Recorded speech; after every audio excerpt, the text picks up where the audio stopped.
Bora falar sobre Halloween. Olha só, eu trouxe todos os CDs que eu tenho para mostrar para vocês. Vou fazer um comentário rápido sobre cada um deles, assim a gente pode conhecer um pouco mais sobre toda a história da banda, que é muito interessante. Então sejam todos muito bem-vindos. Eu sou o Cello Emerson, vocês estão no canal Metal Musicast. O Halloween começa oficialmente ali em 1984, quando eles firmam a primeira formação clássica da banda e escolhem o nome. Eles aproveitam para fazer um certo trocadilho aqui, eles tiram a letra A do começo da palavra Halloween, colocam o E para inserir a palavra inferno aqui. É uma ideia do Kai Hansen que os outros concordam, tá aí até hoje. Bom, o Halloween, na verdade, adota esse nome em 1984 porque antes o Kai Hansen já vinha tocando com vários músicos em outras bandas, desde os seus 15 anos de idade. Tocou ali com a banda Gentry, depois formou a Second Hell, e quando ele estava com a Iron Fist, ele conseguiu reunir os quatro caras, e aí eles resolvem trocar de nome, porque acharam que Iron Fist ficava muito na cola do Motorhead, já tinha muita banda com a palavra Iron, então ficou Halloween.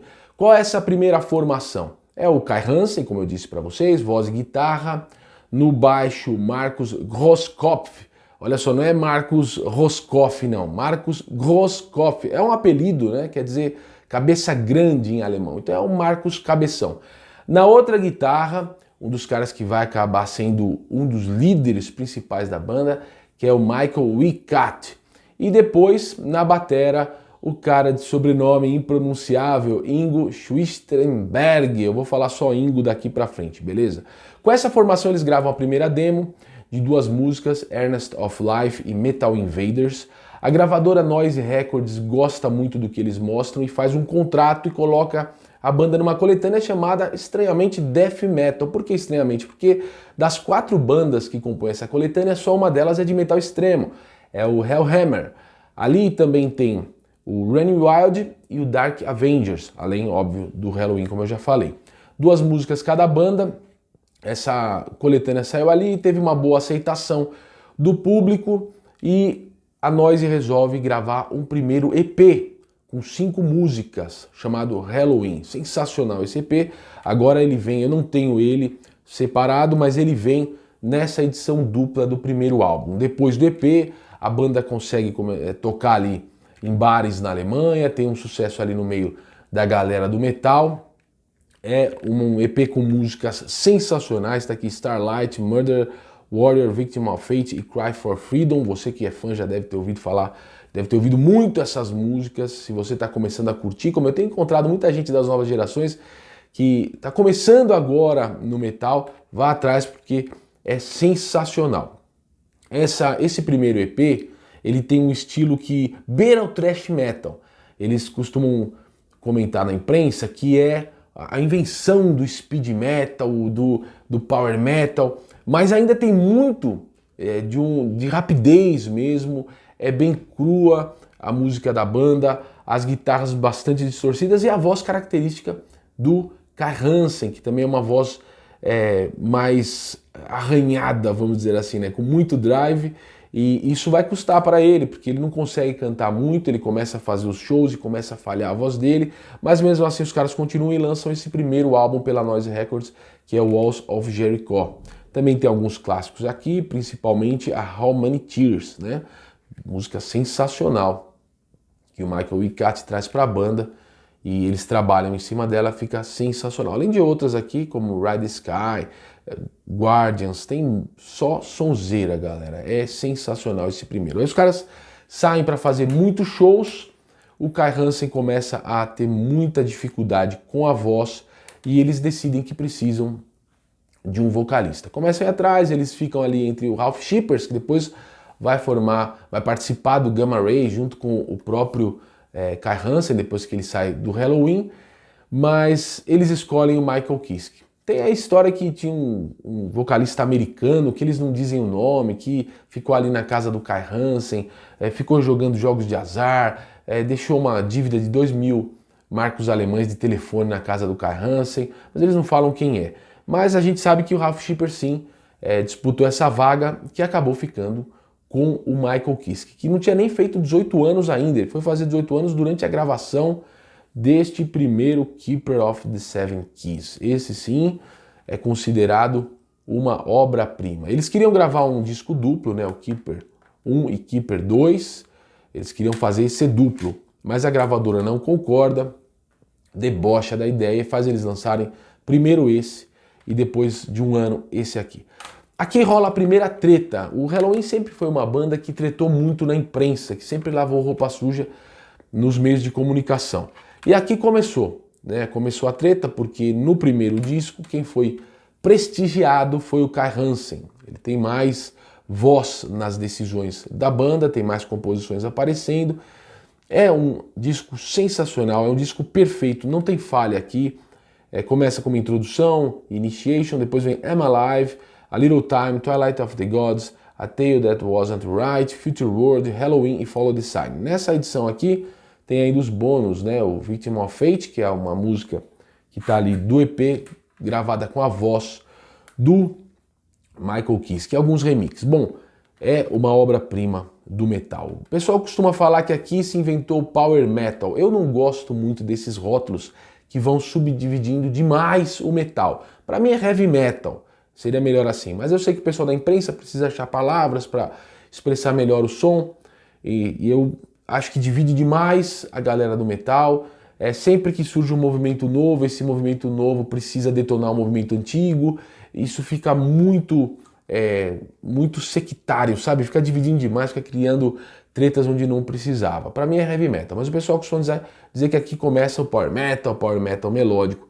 Realmente é um disco perfeito. A voz do Michael Kiske aparece para o mundo aqui, porque da outra banda dele ele não tinha nada gravado e se destaca bastante. E o Helloween depois grava a segunda parte. Aqui o Michael Icati começa a ter mais voz, as tretas se amenizam um pouco, mas acontece um problema. O Kai Hansen não aguenta mais ficar na banda. A banda começa a fazer tours, vai para os Estados Unidos, grandes turnês, e eles tinham tudo para ser gigantescos aqui.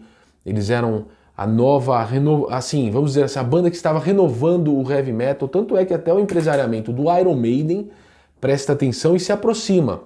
A agência Sanctuary do Rod Smallwood, que é o empresário do Iron Maiden, passa a agenciar o Helloween, shows, em algumas questões, e vai se aproximando para tentar ser a agência de empresariamento dos caras. Isso gera outra treta com a gravadora, com a Noise, porque a Sanctuary quer levar o Helloween, quer se tornar empresário do Helloween e levar para a EMI. E a Noise quer continuar com o seu empresário alemão ainda e quer ficar com a banda, porque os caras já perceberam que a banda vai estourar. Tá fazendo muitos shows, vendendo muitos discos. E o Kai Hansen não aguenta a pressão e não aguenta ficar muito tempo fora de casa, resolve sair. Eles colocam o Roland Grapple no lugar do Kai Hansen, mas neste meio tempo eles gravam esse CD. Foi com esse aqui que eu conheci a banda.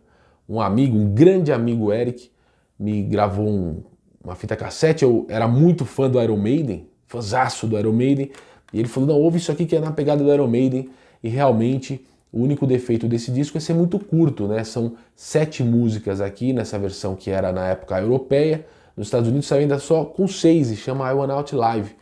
Mas é sensacional. Esse disco aqui também é perfeito, só, como eu disse, tem um defeito. É muito curto e por isso eu fui buscar o bootleg, que tem o show inteiro. Olha só, aqui tem 16 músicas. É um bootleg, é uma gravação não oficial, tá vendo? Complete Edition, tá bom? É uma gravação que até é razoável em termos de som, tem um encarte aqui.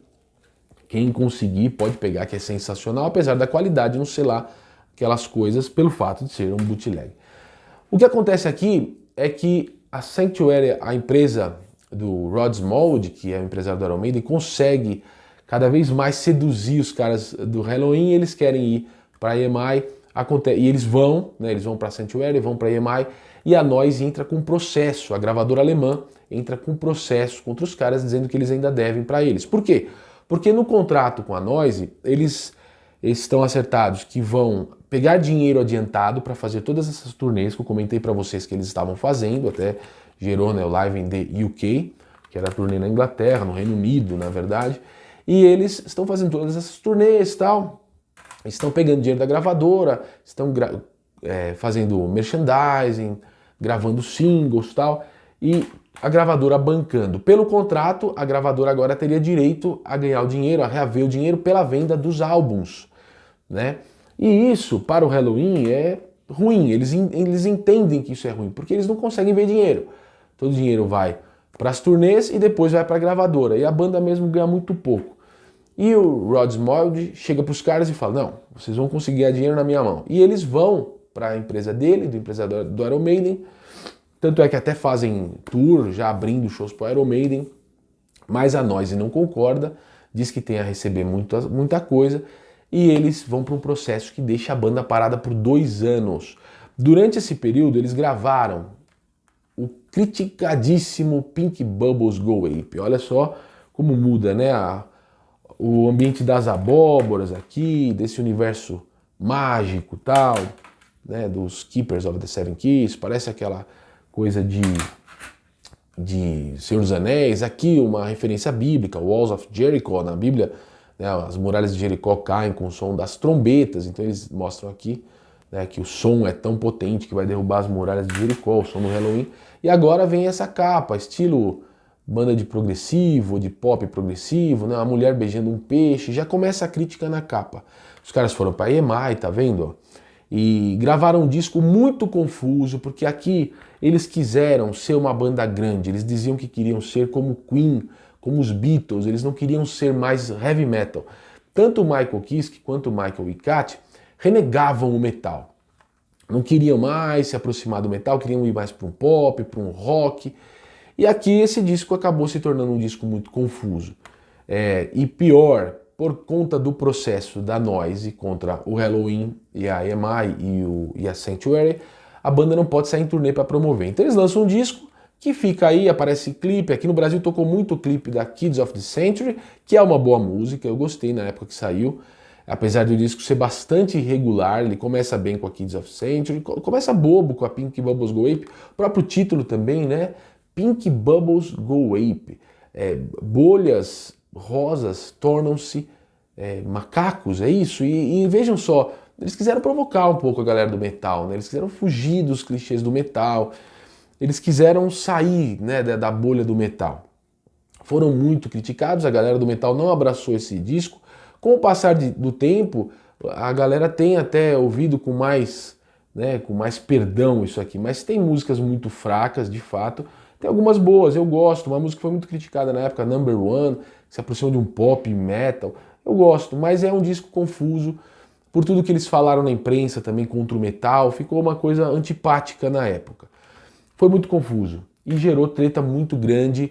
E aí pior, galera, a situação do batera. O batera foi diagnosticado com uma esquizofrenia e ele estava muito mal. E ele se drogava, ele estava muito mal, depressão, e a depressão dele só piorou porque ele não podia tocar. Ele tentou fazer algum outro projeto musical, não deu certo. A família dele foi morar perto dele, se aproximou, o pessoal já começava a perceber que as coisas iam caminhar mal. E esta fase aqui, com esse disco ruim, com o público começando a abandonar o Helloween e com essa treta de gravadoras e de empresariamento que parou a banda, não deixou a banda fazer turnê, o Ingo ficou mal. A gente já vai ver que vai acontecer uma coisa nada agradável de se falar aqui. Mas eles ainda vêm depois com o Chameleon. Esse disco é mais confuso ainda. Ele é um disco que se afasta completamente do metal, não é um disco de heavy metal, embora tenha a primeira música, First Time, que é um hard rock. Não chega a ser heavy metal, né? Um hard rock rápido. É um disco muito confuso. Eu já gostei muito desse disco, eu confesso pra vocês. Quando eu não estava a fim de ouvir metal, era um dos discos que eu pegava para ouvir. É um disco de pop rock interessante, se você pensar que é um disco de pop rock. Você está a fim de ouvir esse estilo de música, não está a fim de ouvir o Halloween metal, você ouve, tem ideias interessantes aqui. Tem orquestrações, Michael Kiske querendo provar que era um grande cantor de rock, de pop. Bom, muito criticado, os fãs abandonaram, a turnê foi um fiasco. Aqui tinha acabado o processo, eles fizeram um acerto lá com a Noise, entregaram discos, coletâneas que pagaram o que eles deviam, saíram em turnê, foi um fiasco. Até no Japão eles chegam ali nos últimos shows, vão tocar no lugar para 15 mil pessoas, só tem 2 mil pessoas, foi patético. O pessoal reclama, os outros caras da banda reclamam muito do Michael Kiske, dizem que ele tá muito pretensioso, que ele no palco não se mexe mais, que ele quer ficar parado com violões, preocupado mais com a perfeição da sua performance vocal do que com o espetáculo. O fato é, a turnê é um fiasco, os caras cancelam muitos shows, a base de fãs diminui demais, os fãs de metal abandonam. Vocês percebam que aqui já é a virada dos anos 80 para os 90, a situação do metal já não ia ser boa mesmo, e aqui o Helloween é a banda que não soube ser grande, foi o que disse na época a imprensa. Alguém disse isso, eu lembro dessa expressão, não lembro quem é o autor, mas a banda que não soube ser grande. Tinha tudo para ser uma banda que tomaria ali o reinado metal do Iron Maiden, né? Se o Iron Maiden fraquejasse, como o Iron Maiden tomou do Judas Priest, o Helloween tinha tudo para tomar do Iron, caso o Iron perdesse o rumo, coisa que não fez, e eles resolvem ir para esse caminho aqui, e a base de fãs abandona os caras, e os caras acabam ficando de saco cheio do Michael Kiske, brigam demais, acham que ele é o grande culpado por isso, e ele se defende dizendo que não, que o próprio Michael Icati sempre disse que queria fazer o Helloween se tornar uma banda meio Beatles, meio Queen, que ele não foi o único. Ele disse que se a banda mostrasse para ele músicas de heavy metal, ele cantaria. Ele falou só que a banda só apresentava porcaria, segundo as palavras do Michael Kiske em entrevistas na época. Então ele apresentou as músicas dele. Quando eles voltam dessa parada, depois do fiasco desse disco aqui, o Michael Kiske aprofunda ainda mais a sua visão pop rock da banda. Ele só quer tocar violões, orquestrações, pianos, violinos, e aí os caras cansam dele. Diz o pessoal aí na imprensa que ele foi contar pro Holland Grapple que estava pensando em sair, que ia até gravar mais um disco, mas estava pensando em sair, pediu pro Holland não contar para ninguém, e o Holland foi lá e contou pro Michael Icati, que nessa hora já era o chefão da banda, e o Michael Icati demite o Michael Kiske, não espera ser chutado depois. Aí a banda fica naquela pressa para existir de novo. E agora, não é? Não tem mais o Kai Hansen, que era uma grande mente criativa da banda, e não tem mais o Michael Kiske, né? Uma das maiores vozes do heavy metal. Qual é o caminho que a banda vai seguir? O Michael Icati tinha se tornado amigo do Andy Darius, que era da banda Pink Cream 69, convida o cara, em tempo recorde os caras começam a correr com aquilo ali, e eles acabam tendo uma notícia triste, né? Nesse ínterim eles não podem mais, o Ingo piorou demais a situação mental dele, eles deixam o cara na geladeira, rola outra treta também, né, nessa época, porque o Michael Kiske quer deixar o cara na banda enquanto o Michael Kiske estava, e o Michael Icati quer tirar o cara. O Michael Icati até promete pro cara, ó, fica aí, se recupera quando você estiver bom, parar de se drogar e tal, fizer um tratamento, remédios, tratamento especializado em psicoterapia, você volta. O Michael acha que a estrada não é boa pro cara. E o cara fica lá piorando a depressão dele, e eles então encontram outro batera, que é o Uli Kush, que era um batera de estúdio ali, já tinha até gravado alguma coisa com o Gamma Ray, e eles vêm então com o disco que eu não tenho, eu ia mostrar aqui, mas não tenho o próximo disco, que é o Master of the Rings. Uma época eu vendi muitos discos meus, umas provações severas que eu passei aí, e esse eu já recomprei muita coisa, esse eu ainda não recomprei, porque ele está fora de catálogo, está muito caro, e eu tenho informação de lojistas aqui da galera do rock que é muito provável que em breve vai ser lançado aqui no Brasil novamente. Mas o Master of the Rings é a estreia do Andy Darius e do Uli Kush na batera. O Andy Darius faz um trabalho fenomenal. O cara vai ali, substitui uma das maiores vozes do metal e faz um baita trabalho. Já começa, depois da introdução, começa com a Soul Survivor. O Uli Kush já quer mostrar ali uma introdução ali tipo Painkiller do Judas Priest, que é entrar ali detonando bumbos, viradas, caixa, tons, pratos, e o Andy Darius também já entra se esgoelando, os caras já vão dando o cartão de visita deles, e é um baita álbum mesmo, dali saem alguns clássicos. Eu me lembro muito bem nessa época, eu curti demais esse álbum, peguei ele emprestado na época, copiei pra mim, ele é sensacional, um dos álbuns que eu mais gosto até hoje do Helloween. O Andy Darius foi o cara ali, porque ele pôs o Helloween nos trilhos de novo. Foi muito criticado na época, eu me lembro, porque ele tem aquela voz e aquela abordagem mais do hard rock, mais gritada, né? E o pessoal criticava demais, o pessoal queria alguma coisa mais na melodia, nesse lance de música clássica, que tem o Michael Keys, que é esse canto mais lírico, mas o Andy Darius teve muita personalidade, pé na porta, arrebentou, é um baita disco, do começo ao fim também. Tem algumas músicas medianas, mas são boas, tem músicas boas, mas tem clássicos ali, né? Tem Perfect Gentleman, tem a Soul Survivor, que começa sensacional, vale a pena conferir.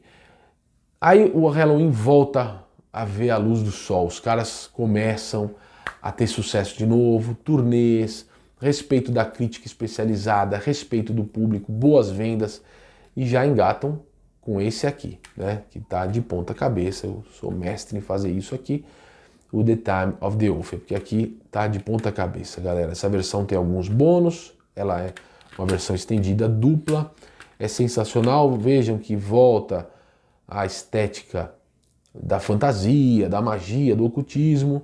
Também tem músicas sensacionais, We Burn, Still Tormentor, Wake Up the Mountain, e chega na quarta faixa, Power, que se tornou um clássico, que na época tocava e já tinha cara de clássico.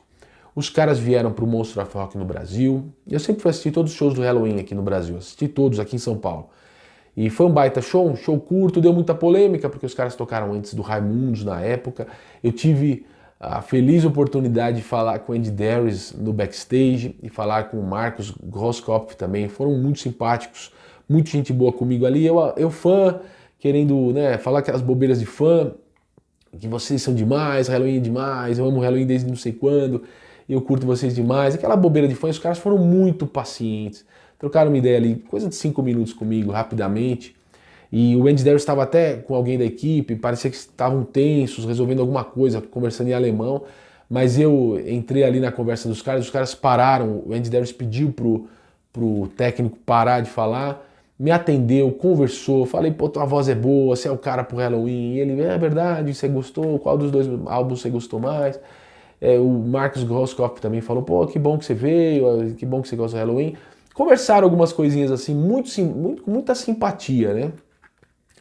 E até porque o Marcos já estava ali meio rodeado por umas fãs, e o cara largou as fãs para trocar ideia comigo. Isso foi muito, demonstra muito o quanto os caras são gente boa com os fãs, paciência absurda. Eu tive a oportunidade de entrevistar esse ano o Andy Darius e eu contei mais ou menos essa história para ele. Tanto é que eu disse a ele que eu me senti até meio tonto depois, com o passar dos anos, né? Por ter feito isso, e ele até pergunta por quê, né? Mas enfim, tá aí, essa fase foi sensacional. Eu curto demais o Helloween dessa fase do Master of the Rings e do The Time of the Oath. Aí os caras pegaram gosto, gravaram esse álbum aqui, que é muito bom também. Já começaram a colocar mais peso, mais agressividade na música. Ali, numa cola do que estava sendo feito pelo Judas Priest, um pouco bem influenciado pelo Judas Priest. Eles começam com Push, que é uma música, parece muito aquela pegada do Painkiller. Tem músicas muito boas aqui, tem Fallen Higher, eu gosto demais, Hey Lord, boa demais. Tem a I Can, Time, só musicão aqui, galera. Essa capa muito caprichada, que eu já tô pondo de ponta cabeça. De novo, não sei porquê, meus CDs são tudo de ponta cabeça o negócio aqui. Mas enfim, vamos lá. Aí eles decidem, eles mudam de gravadora, né? Eles saem da Castle Communications, que era na época, né? A EMI já tinha abandonado os caras depois do fiasco. Os caras vão pra Castle, estavam aqui. Aí a Castle também vai mal das pernas, os caras vão pra Nuclear Blast. Na minha opinião, a melhor gravadora de metal do mundo, né? Hoje em dia trabalha bem, tem um baita cast aí, uma das melhores. E eu acho que eles ficaram influenciados pelo espírito ali de metal extremo que a Nuclear Blast tem muito. A Nuclear Blast tem muita banda de thrash, de death, de black metal. E eu acho que alguém sugeriu que os caras fossem para um lado mais obscuro também. E vem esse disco aqui, The Dark Ride, que quase acabou com o Helloween na época. Saiu muita treta aqui. De passagem eu não contei aqui, galera. Nesse ínterim aqui, o batera Ingo, o Ingo Schwistenberg, tira a própria vida. Infelizmente, ele não aguenta aquele perrengue emocional dele, psíquico, e se atira na frente de um trem. É muito triste isso que aconteceu. Rolou muita treta no Halloween por causa disso. Na época, o Kai Hansen acusou o Michael Icati de ter sido um dos responsáveis por isso. Olha só, pesada a crítica, né? O Michael Icati devolve dizendo, pô, por que você não pôs o cara no Halloween, no Gamma Ray, então? Eles já se desculparam, já se perdoaram, mas só contando aqui que a história do Halloween é treta atrás de treta, junto com os álbuns geniais que os caras já lançaram. Bom, eles lançaram esse disco. Na época eu gostei muito. É um disco com afinação de guitarra baixa. Quem veio aqui para a produção foi o Roy Z. O Roy Z estava entrando na produção de Bruce Dickinson, do Rob Halford, e vem aqui o Rod Smallwood, que sugeriu. Para mim, quem armou isso foi um pouco o Rod Smallwood, né, cara? Lançou ali, colocou os caras e deve ter instruído os caras a irem por esse caminho. Foi um empresariamento. E eu acho um disco muito bom. Mas na época os fãs torceram o nariz, os fãs queriam aquele Happy Halloween, né? As melodias, os acordes, né? Não sei exatamente como se diz, mas aqueles acordes em escala maior, aquela coisa mais feliz, e nessas afinações baixas, os temas obscuros. Mas tem músicas muito boas aqui, músicas muito boas. Tem a If I Could Fly, que é uma balada que ficou muito famosa. Tem a Mr. Torture, que eu acho muito bom, All Over the Nations, Escalation 666, ó, tá vendo? 666, os caras já começam a colocar a banda que mais fala em Deus fora do mundo religioso, acho que é o Halloween, né? Das bandas seculares de metal, a banda que mais fala em Deus. Mas aqui eles resolveram ir um pouco para esse lado. Repito, acho que por conta do cast da Nuclear Blast. Eu acho, os caras quiseram ficar ali naquele... Para poder serem... Assim, pessoal, uma banda, ela precisa ter uma cara para ser vendida, né? Por isso que o pessoal reclama, as bandas não se renovam, as bandas não saem dos seus limites. As bandas sempre precisaram ter uma cara. Em qual mercado vai ser vendida? No mercado do thrash, do metal, do hard rock, do pop, do AOR. Então aqui eu acho que o Halloween quis dar essa cara para a banda. Olha, vendam essa banda com essa galera da Nuclear Blast. É a minha opinião só. E saiu treta pra caramba, os caras acabaram demitindo o Roland Grapple e demitindo também o batera Likushi, falaram absurdos também na imprensa, treta feia, os caras culparam estes dois membros da banda pelo fiasco desse disco. Eu acho bom demais, mas dizem que as vendas caíram, os fãs torceram o nariz, a crítica também não falou bem. Eles resolvem então gravar um que é o disco Happy Halloween de novo, ó. Rabbit Don't Come Easy, né? Coelho não vem fácil. Ele é uma ideia do Michael Icati que diz que não é fácil fazer uma banda se sustentar e continuar, não é um coelho que sai da cartola. Eles querem dar essa mensagem exatamente depois de todo o perrengue daquele. Eu acho um disco bom. Eles tiveram muito problema na batera, porque eles contrataram o Mark Cross, que vinha ali do cenário até hard e metal europeu, mas o cara gravou 2 músicas, ficou com uma doença séria, essa é a versão oficial das questões aí, ele até colocou na época na imprensa, pegou uma doença séria, não pôde mais gravar. Quem correu para gravar foi o batera do Motorhead, Mikkey D. Uma pena, eu acho que a produção da bateria ficou ruim nesse disco, parece uma bateria eletrônica, tá um timbre muito esquisito, é uma pena. O disco é um pouco desencontrado também, tem boas ideias, Just a Little Sign, começa com aquele que se chama, né, aquele power metal melódico, típico do Halloween, depois vem Open Your Life, boa música, depois vem na sequência The Tune, que é uma ótima música também, mas aí vem Never Be a Star, que é uma tentativa de fazer uma balada naquele jeito do Master of the Rings, e não ficou legal, não é? Dá pra ver bem que é forçado, mas tem boas músicas, e tem algumas bem fracas. É um disco irregular, mas colocou o Halloween de volta nesse estilo. Aí o Halloween tem uma sequência, porque aqui, depois dessa treta com os bateras, né, tocou um pouco o Stefan Schwarzman, que foi batera da Sept, mas também não conseguiu ficar, porque quando os caras começaram a preparar o disco seguinte, que é esse aqui, o cara não conseguia tocar o que eles precisavam, então aqui entra o Danny Lubler, que a gente tá até hoje com ele aí.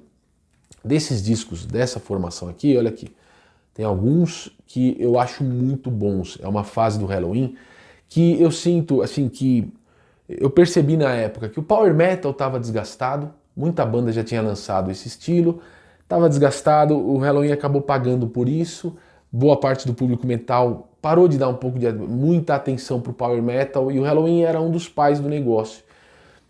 Mas quem parou de prestar atenção no Helloween nessa época perdeu a chance de ouvir grandes álbuns. Nada que vai mudar aquela história de brilhantismo e genialidade da primeira fase, mas ótimos álbuns de heavy metal. Esse aqui eu acho que eles se equivocaram, né? Chamaram de Keeper of the Seven Keys, The Legacy. É um Keeper 3. Acho que se equivocaram, né? Porque é curioso, é um clickbait, né? Os caras colocam o nome de Keepers, só que não é a formação do Keeper. Muita gente foi prestar atenção, mas então gerou muita atenção, mas essa atenção depois se reverteu em crítica. E o pessoal falou, bom, tem alguns momentos bons, é um disco duplo, muita gente diz que é um disco cansativo, tem muita música, tem duas músicas longas aqui, Occasion Avenue, e a outra que também é muito longa, que é The King for a Thousand Years, que eu acho boa demais, mas os fãs e a crítica reclamaram, um disco duplo, não precisava ser duplo, tem muita ideia, aquela história toda que vocês já ouvem muito, às vezes com relação ao Iron Maiden e tal, muitas ideias tal, acaba enfraquecendo, e eu acho que o equívoco aqui foi chamar de Keepers, porque se chamou a atenção, talvez até gerou vendas iniciais, depois gerou críticas, porque as pessoas foram comparar e acharam uma sacanagem colocar um título, sendo que a formação não era a original dos Keepers. Aqui o Andy Darius começa a dar ideia da volta do Michael Kiske. Olha só, desde essa época o Andy Darius sugere, falou, já que vai chamar Keepers, um Keeper 3, vamos chamar os caras, pelo menos para gravar, né? Não para fazer turnê, mas pelo menos para gravar. Logo o Michael Icati diz que não é uma ideia legal, os caras não gravam, é um disco até bom, mas acho que se equivocaram nessa do título. Esse aqui é o que eu mais gosto, depois do Helloween, né? O disco Helloween mais novo é o que eu mais gosto dessa fase. Mas esse disco é excelente, galera. Não percam a chance de ouvir esse disco. Ele já começa com a música, começa a introduçãozinha lá, mas depois vem a Kill It. Mais uma vez, Andy Darius cantando muito, pegada de Judas Priest na fase Painkiller. Depois tem The Saints, tem uma balada muito boa, aquelas semi-baladas, né, do metal, As Long As I Fall. Muita música boa aqui, galera. Final Fortune, boa também. Tem uma música muito criticada, meio boba, que é Can't Do It, mas em geral, excelente disco. Gambling with the Devil. O batera mandando muito bem, produção excelente. Os caras começam a gravar lá no estúdio do Andy Darius. Depois vem esse Seven Sinners, muito pesado também. Aqui aconteceu um efeito Rammstein no Helloween, né? Eu costumo dizer que todas as bandas alemãs de metal e hard rock ficaram muito influenciadas pelo Rammstein numa certa época, porque é uma banda ali da Alemanha que canta no seu idioma nativo e conseguiu um grande sucesso mundial. E eu acho que os alemães se impactaram muito. E aqui é um disco que o Helloween copia muito em alguns momentos o Rammstein. Eu curto demais Rammstein, acho uma das melhores bandas também, já fui em todos os shows aqui no Brasil, acho demais, sensacional, é um grande espetáculo, grandes músicas e tal, apesar de eu não gostar muito do metal industrial, mas eu gosto muito de Rammstein. Mas quando a gente vê o Helloween fazendo isso, sabe, você fica ouvindo ali aqueles teclados, já na primeira música já tem, a segunda, Are You Metal, e é curioso que eles, na turnê Pumpkins United, eles tocaram Are You Metal, que é uma música muito na cola do Rammstein, dentro do padrão Helloween. Você percebe, você consegue ouvir essa música e falar, senhor Helloween, sei de onde você está tirando essa fonte aí, de que fonte você está tirando essa música. É um disco pesado, pesadão, beira o trash em alguns momentos, o batera também sempre muito bom, mas achei que nessa produção muito industrial não me agradou tanto. Esse aqui é outro que eu também gosto muito, sensacional, Straight Out of Hell. Os caras já voltam um pouco mais para essa sonoridade mais clássica. Tem músicas excelentes aqui, Nabatea é o nome de um povo, né, ancestral aí que foi extinto, é muito boa, World of War, muito boa. A maioria aqui é música boa, tá, galera? É um ótimo disco, Straight Out of Hell. Eles voltam um pouco para esse Happy Happy Halloween, por uma sonoridade de produção mais clássica. o mesmo com esse aqui, My God Given Right. Acho um bom disco, né? Os outros são melhores, mas ainda é um bom disco. Eles tentam manter. Aqui o Helloween está meio que mantendo a coisa num bom nível, mas como eu disse, o mercado estava um pouco saturado do Power Metal, o público não estava prestando tanta atenção no Helloween e não foi um disco tão falado, né? Eu acho que até por conta disso, e todo esse tempo aqui o Andy Darius tentando trazer os caras, tinha muita conversa para trazer Michael Kiske e Kai Hansen.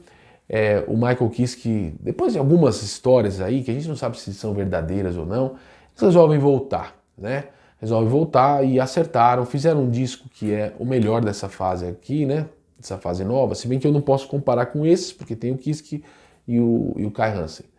Eles fizeram esse disco que foi lançado esse ano, tive a oportunidade de entrevistar o Andy Darius aqui, vejam a entrevista no canal, foi muito bom e é um disco excelente. Um disco muito planejado, exatamente para atender o que os fãs queriam, um disco em que o Helloween vai buscar suas próprias referências, as melhores delas, tanto nos Keepers, quanto no Master of the Rings e no The Time of the Oath. Eles pegam tudo de bom dessas fases e também um tanto dessa fase aqui intermediária que eu falo para vocês que é muito boa. Então são 3 fases aí que eles pegam. Para mim, só ficou faltando aqui eles resgatarem um tanto da fase do Walls of Jericho. Eu acho que eles tinham que deixar o Kai Hansen ter cantado mais, ter feito uma música ou outra assim, mais crua nessa pegada aqui. É só uma observação que eu faço, não é nenhuma crítica. Acho que é um dos melhores discos do ano. Vou fazer meu vídeo com a lista dos melhores discos do ano. Esse aqui tá lá no topo, é certeza. Lançaram aqui novos clássicos, né? Fear of the Fallen é novo clássico, se iguala ao melhor que o Helloween já fez. Só musicão, começa com Out for the Glory, que é excelente, vem Best Time, que é uma música mais pop metal, né? Até perguntei pro Andy Darius na entrevista se essa música tinha sido feita para agradar, eu insinuei isso na minha pergunta, né? Para agradar o Michael Kiske. O Michael Kiske não compôs nada, ele é só intérprete aqui, os outros caras que compuseram. Ele disse que não consegue mais compor muito bem heavy metal, né? Sempre que ele vai compor a coisa sai do metal. Ele tentou compor uma outra música com o Sasha Gerstner, aliás não comentei, né? É o Sasha Gerstner que entra aqui na guitarra, depois do Holland Grapple, eu comentei isso, acho que eu deixei passar, mas nesses discos todos é o Sasha Gerstner, que é um cara que vem das novas gerações, que eu tenho certeza que ele que trouxe essa nova vida para o Helloween, que manteve por tantos anos aqui muito bem. E aqui, galera, é só musicão, não tem uma música ruim na minha opinião, o disco é quase perfeito. Tem uma música aqui que eu acho que não me prende tanto a atenção, que é a música Angels, que para mim é uma boa música, ponto, mas as outras são sensacionais. E capa espetacular, né, um rapaz chamado Cantor, Eliran Cantor, acho que é assim o nome dele, é um cara ali do leste europeu. Ele pinta mesmo o quadro, não é feita em meios digitais. Essa arte é até vendida no site do cara, é muito bonita mesmo, muito bem feita. E o Helloween voltou em grande estilo e demoraram para decidir se iam gravar um CD ou não, mas quando gravaram fizeram esse disco sensacional aqui. E agora estamos esperando, porque 2022 vai ter a turnê. Só para quem não sabe, né? O Michael Kiske voltou para a banda, o Kai Hansen também, mas os caras não demitiram o guitarrista Sasha Gerstner e nem demitiram o vocal Andy Darius. O Andy Darius é quase que um dono do Helloween hoje, né? Eu ouvi alguém dizendo que ele é dono mesmo de direito, que contratualmente ele é dono também do nome hoje, junto com Michael e Kat. Eu não sei se é verdade essa informação, se é verdadeira, mas eu sei que não é absurdo se isso acontecer, porque o cara sustentou o Helloween aqui, segurou nas costas durante toda essa fase, de uma maneira excelente. Ele tem o estúdio dele, né, em Tenerife, na Espanha. O Helloween gravou vários álbuns lá. A gente sabe, né? A banda grava no estúdio, tem que pagar. Não é porque é do cara que é de graça. Então o cara recebe para pagar. A gente sabe, no Iron Maiden acontece isso. Quando o Iron Maiden gravou discos no estúdio do Steve Harris, a banda tem que pagar para o Steve Harris, né? Aqui é a mesma coisa, a banda tem que pagar pro Michael Kiske, né? São duas pessoas jurídicas, o Helloween pagando a conta do estúdio, Mi Sueño chama o estúdio, né? Mi Sueño Records. Então o cara, às vezes, nessa troca, o cara troca por participação, não recebe em dinheiro, recebe em participação, muda o contrato e o cara tá lá e é dono junto com o Michael Icati. Pode ser que isso tenha acontecido. E aí ele não ia sair, né? Mas aí, mesmo assim, mostra o caráter do Andy Darius, porque o cara é dono, o cara podia falar não, não vai entrar. Se ele for de fato dono, bom, fato de direito, né? Vai falar, não, cara, não vai entrar. Não, e ele foi o vocalista que pediu por muitos anos para que os caras fizessem as pazes. Eu pude falar com o Andy Darius e eu quis expressar isso, que eu sou um grande fã do trabalho dele e eu sou um grande admirador da pessoa que ele é, porque a assessoria da Nuclear Blast, o pessoal que conhece ele pessoalmente mesmo, diz que ele é uma pessoa sensacional. E ele demonstra isso nas entrevistas, não é um fingimento. Ele é um cara muito bacana. Quando ele deu entrevista para mim, ele tinha se atrasado, porque estava numa outra entrevista, atrasou meia hora, 40 minutos. A assessoria da Nuclear Blast falou, não, caiu a pauta, já era. Eu falei, não, faz alguma coisa, busca esse cara, tem que entrevistar Andy Darius. Fiquei ali distraindo a galera no chat, né? E ele apareceu, se desculpou, falou que estava numa outra entrevista. E eu estudei um pouco de alemão, não sei falar alemão, mas estudei 3 anos e meio. E eu comecei em off, né, na sala virtual em que eu converso com ele antes de lançar a live. Eu conversei um pouco com ele em alemão, ele levou um susto, falou, mas como, não é pro Brasil, não é? A entrevista vai ser em alemão? Eu falei, não, eu só tô querendo ser gentil com você, porque eu estudei um tempinho, falei, não fale alemão comigo, porque eu não sei falar. Eu falei, brincando, né, pessoal, sendo gentil. E ele curtiu demais, né? Eu falei, ó, estudei 3 anos e meio de alemão, mas já esqueci a maioria. Ele falou, como todos que tentam falar alemão, falou brincando também. E deu uma excelente entrevista para mim, tinha meia hora para eu falar com ele. Ele falou 40 minutos, sensacional. E se não é o assessor mandando para mim, ó, encerra, que acabou seu tempo, ele ficaria trocando ideia ali. Então, eu sou um grande fã do Helloween, fiz esse vídeo gigantesco para vocês, porque conheço bem a banda, acompanho desde os anos 90, sei que a banda quase acabou ali com aquela saída do Michael Kiske, admiro muito o Andy Darius porque ele segurou a onda durante todo esse tempo. Eu vejo hoje muitos fãs que preferem o Andy Darius. Para mim, que conheço o Helloween desde 1990, aquele momento que aquele meu amigo me deu a fita do Live in the UK, foi 1990, ano redondo, segundo semestre de 90, ou começo de 91, mas acho que 90. Desde então, eu acompanho o Helloween e eu, por muito tempo, tinha como um momento sagrado, né, aquele do Michael Kiske. Com o passar do tempo, eu vejo as novas gerações não dando muita bola, não, se o Michael Kiske não voltar. Eu vi que eu postei os vídeos do Andy Darius, muita gente falando, Andy Darius é o cara, deixa se o Kiske não quiser, o Andy Darius segura, porque são esses fãs dessa geração aqui, né? Discos excelentes, né? Se eu tiver que fazer aqui um top 5 dessa fase que ficou o Sasha Gerstner, o Likushi e o Andy Darius, junto com o Michael Icati, eu diria que o Gambling with the Devil primeiro, Straight Off the Hell segundo, o My God Given Right terceiro, o Seven Sinners quarto e o Keepers 3 quinto. É excelente esse disco aqui. Se eu fizer um top 5 do Helloween da carreira inteira, eu vou colocar certamente os 2 Keepers em empate técnico, primeiro e segundo em primeirão, o Master of the Rings que eu não tenho em terceiro, o Time of the Oath em quarto e esse aqui em quinto, pelo meu apego emocional também com aquela época do Andy Darius. E eu vou dizer para vocês que eu curto demais essa banda, pude falar 2 vezes com o Andy Darius, conheço desde aquela época, sei que a banda chegou perto de acabar, e foi o Andy Darius que segurou, e é uma banda que tem uma história sensacional, espero ter passado para vocês algo que seja útil para vocês curtirem mais o Helloween, com essa discografia comentada de um vídeo gigantesco. Mas valeu, tamo junto, forte abraço a todos vocês.